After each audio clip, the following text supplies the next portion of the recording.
Boa tarde. No final de cada semana, espaço para olhar a proposta litúrgica do próximo domingo. É um itinerário que fazemos com os nossos convidados, que são hoje o Padre Jorge Santos, responsável pelo Alfa Nacional. Junta-se a nós no dia em que arranca em Braga mais uma edição do Enovar. E também o Padre João Lourenço, professor na Faculdade de Teologia da Universidade Católica Portuguesa. Boa tarde, obrigado por estarem na nossa companhia.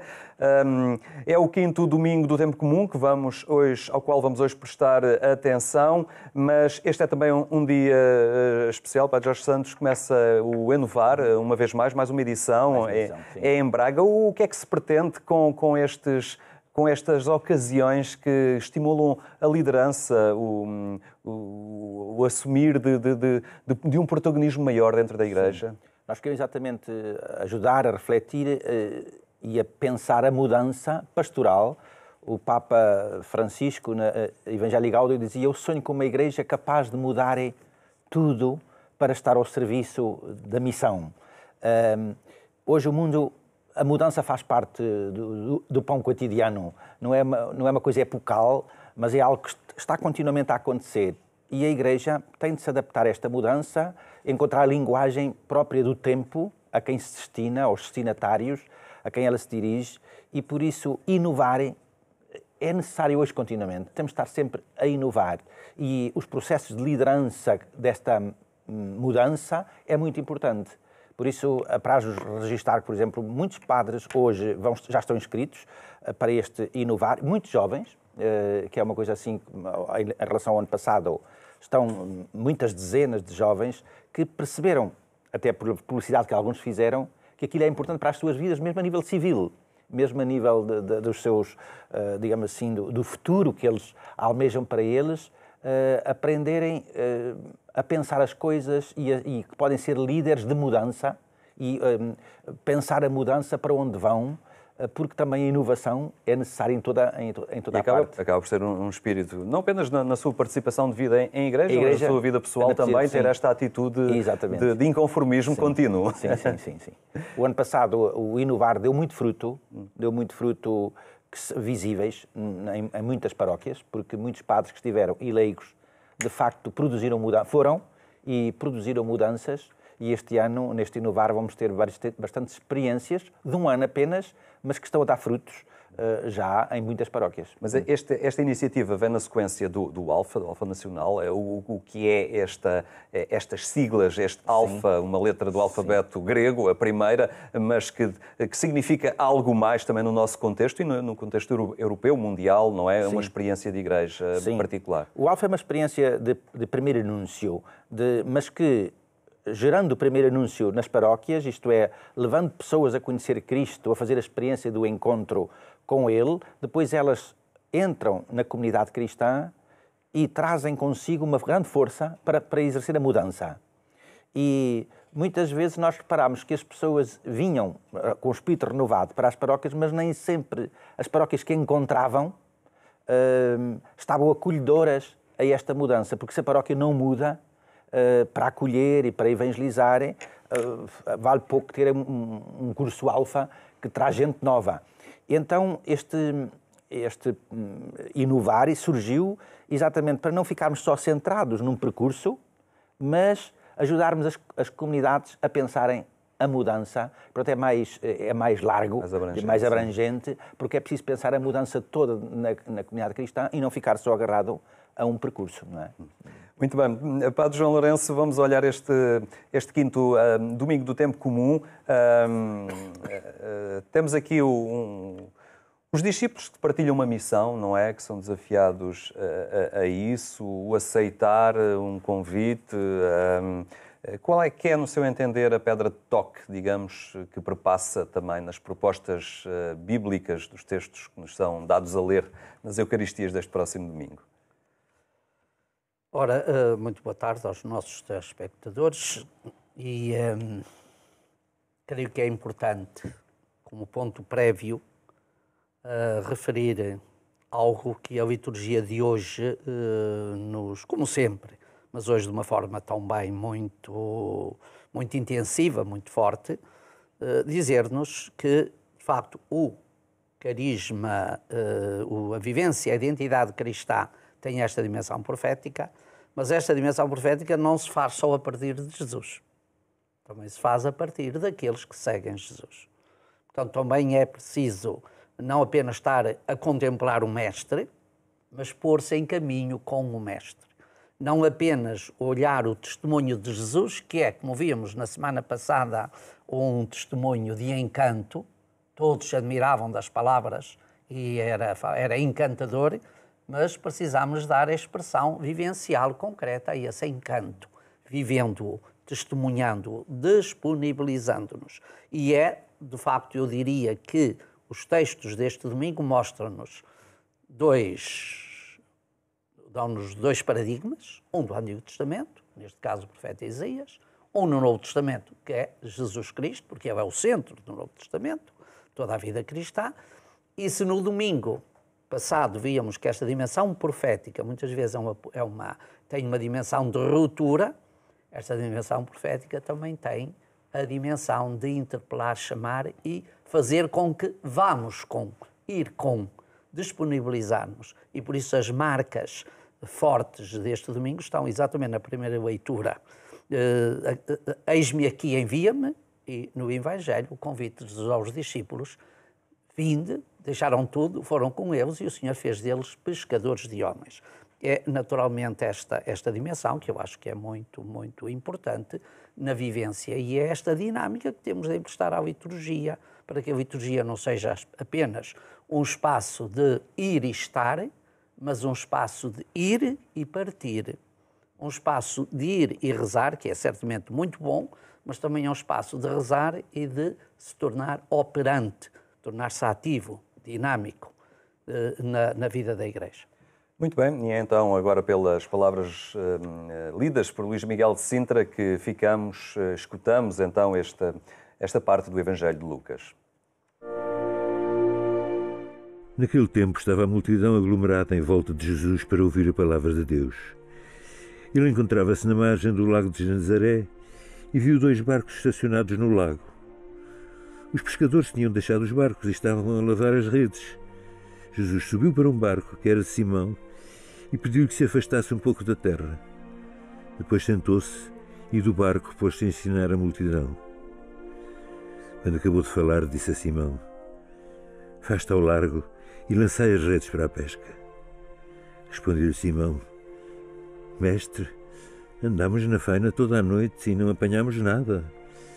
Mas já que o dizes, lançarei as redes." Eles assim fizeram e apanharam tão grande quantidade de peixes que as redes começaram a romper-se. Fizeram sinal aos companheiros que estavam no outro barco para os virem ajudar. Eles vieram e encheram ambos os barcos, de tal modo que quase se afundavam. Ao ver o sucedido, Simão Pedro lançou-se aos pés de Jesus e disse-lhe: "Senhor, afasta-te de mim, que sou um homem pecador." Na verdade, o temor tinha-se apoderado dele e de todos os seus companheiros por causa da pesca realizada. Isto mesmo sucedeu a Tiago e a João, filhos de Zebedeu, que eram companheiros de Simão. Jesus disse a Simão: "Não temas, daqui em diante serás pescador de homens." Tendo conduzido os barcos para a terra, eles deixaram tudo e seguiram Jesus. Padre João, o que é aqui mais importante? É a espetacularidade da pesca milagrosa ou esta atitude de confiança, de entrega, de fé, ao fim e ao cabo, naquela ordem aparentemente sem sentido, de voltarem ao mar para pescar? Bem, se nós formos curiosos do acontecimento, poderia ser a pesca, mas isso era desviar a nossa atenção. A pesca aqui só serve de sinal. E o sinal perde valor quando nós percebemos a realidade que ele contém. Ora, é exatamente aqui o que é importante. Eu creio que o centro deste Evangelho está nestas duas coisas. Primeiro, a confiança que Jesus dá àqueles que o vão seguir. Faz-te ao largo. Uma máxima muito bonita, muito importante e muito marcante da identidade cristã. São Clemente de Alexandria dizia que ser discípulo de Jesus é passar para o seu campo. deixar o campo em que se habita para passar para o campo de Jesus. É exatamente, o campo de Jesus é o mundo, é o largo, é esta largueza sem horizontes, sem finito. E isso é naturalmente a primeira marca que o Evangelho tem. E a segunda marca é a conclusão. Eles deixaram tudo e seguiram Jesus. Seguiram Jesus exatamente por esta confiança. Aquela confiança que advém da certeza de que ele, pelo menos nesta etapa, é, para já, o grande... Eu não sei se já aqui poderemos falar de que Jesus é o Senhor deles, mas é aquele em quem eles querem apostar, com quem eles querem construir um projeto novo. E a vida cristã passa sempre também por aí. Nós, às vezes, queremos, no nosso apostolado, chegar já ao fim do percurso e esquecemos-nos que temos de começar a fazer percurso. Este Evangelho mostra-nos que Jesus constrói um percurso. Paulatinamente começa por ensinar, vai ao contato com as pessoas, gera-lhes confiança, envia-as. Elas tinham andado toda a noite, mas na noite não se pesca nada, de facto. A noite é a ausência de Deus. Agora é preciso passar para o dia. E para o dia é preciso ter este sentido do largo, da amplitude. Até, naturalmente, serem capazes de deixar tudo e seguir. Portanto, temos aqui, para além de tudo mais, de todas as palavras bonitas, os comentários, temos aqui eu diria quase um itinerário catequético, pastoral, de ajudar, naturalmente, aqueles que procuram e que querem seguir Jesus a encontrá-lo e a segui-lo. Padre Jorge, de alguma forma, pela experiência que estes homens fizeram ali e os acontecimentos que presenciaram, quase que fizeram um curso alfa, foi? Foi, exatamente. Tiveram aquele encontro, aquele deslumbramento da descoberta, através do sinal, como foi dito, do sinal do milagre, da pesca milagrosa, eles intuem diante de quem estão.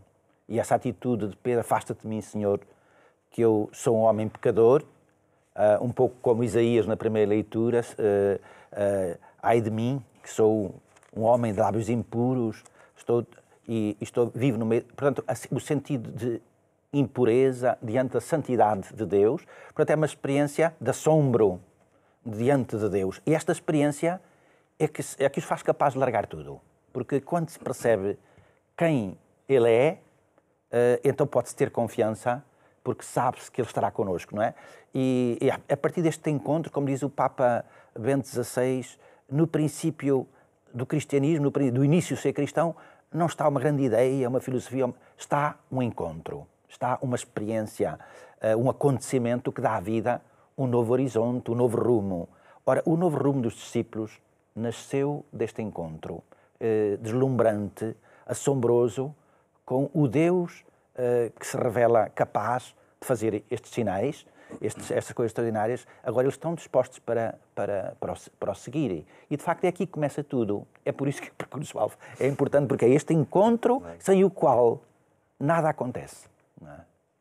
Vamos então avançar. Primeira leitura, Padre João, do livro de Isaías, que nos narra então a vocação, não é, deste chamamento do profeta.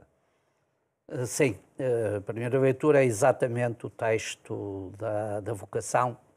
Não é uma narrativa, podíamos assim dizer, isto não é Isaías a descrever a sua vocação, é, acima de tudo, o testemunho que fica da sua experiência e desta experiência de profunda comunhão, acima de tudo, profundo entusiasmo, que leva a Isaías, é muito importante, porque víamos agora no Evangelho que a primeira reação de Pedro era: Senhor, afaste-me de mim que eu sou um homem pecador. A primeira reação de Isaías é exatamente essa: ai de mim que sou um homem de lábios impuros e vivo no meio de um povo de lábios impuros. Quer dizer, sou um homem pecador e vivo no meio de um povo pecador. E os meus lábios pecadores não são capazes de pronunciar, não estão aptos para pronunciar a grandeza da palavra e do mistério de Deus, de o comunicar. E por isso o texto de vocação depois vai assinalar um próprio rito de purificação. Mas o texto quer assinalar, como mostra na última frase, a disponibilidade de Isaías. Depois desta experiência profunda, Isaías disponibiliza-se. Na semana passada víamos o medo de Jeremias em ser profeta. Aqui vemos o encanto de Isaías em ser profeta.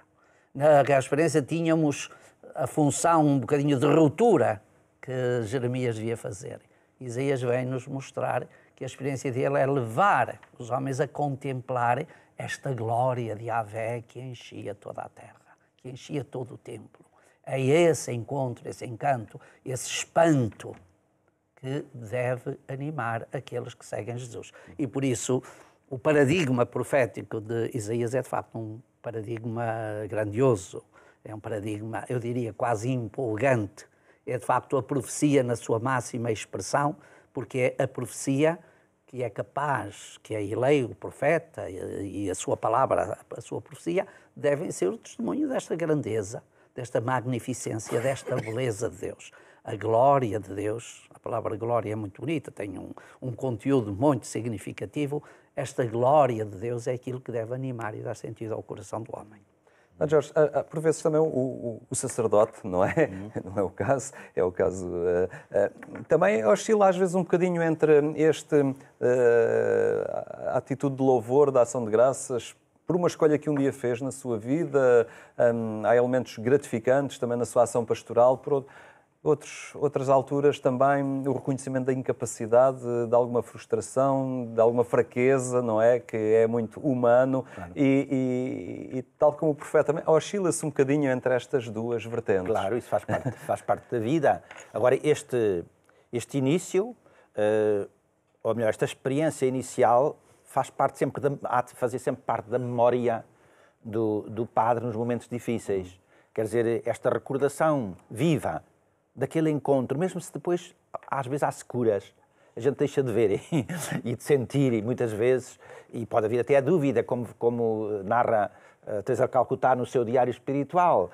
Parece que viu uma escura durante tanto tempo em que Deus parecia um ausente, e, no entanto, ela nunca deixou de amar, porque, com certeza, a experiência do chamamento que ela viveu acompanhou-a ao longo de toda a vida, não é? E depois também há a experiência que nós vivemos, que o Papa João Paulo II chamou do primado da graça. Que no Evangelho se nota bem, eles tinham trabalhado toda a noite com as suas forças e não tinham apanhado nada, disseram eles a Jesus.